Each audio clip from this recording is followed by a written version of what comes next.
Madame Huette, pour le groupe Engie, vous faites face à beaucoup de mutations et de révolutions. Il y a une sorte de frontière entre production et consommation d'énergie. Les consommateurs veulent aussi devenir producteurs. C'est une révolution.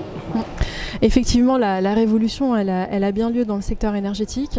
On le voit un petit peu partout dans le monde, dans les pays développés, mais aussi dans les pays en développement, où en fait une grande partie finalement du développement va se faire en dehors du réseau, sur des petits objets locaux, pour répondre aux besoins finalement des territoires, aux besoins des populations locales, qui veulent vraiment définir leur mode de production et puis devenir autoproducteurs. Et donc on voit des nouveaux moyens de production, l'autoconsommation, ça veut dire effectivement développer des outils de production chez soi. Alors du coup pour Engie, ça veut dire que c'est un nouveau modèle de développement.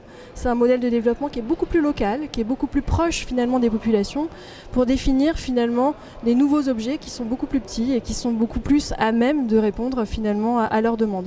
Donc on est passé finalement de très gros objets, finalement les grands outils de production historiques, vers des plus petits objets, plus proches du client, qui devient consommateur-acteur et devient acteur lui-même de la révolution énergétique. Et donc ça finalement c'est une voie de développement importante pour Engie, et la révolution énergétique finalement c'est la révolution de nos métiers et de la façon dont on va le faire pour le client final. C'est donc une vraie notion de décentralisation, Exactement. Oui.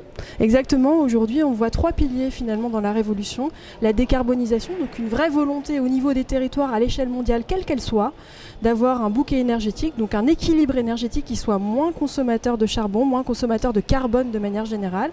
C'est le premier volet, donc c'est-à-dire la décarbonisation des bouquets énergétiques mondiaux.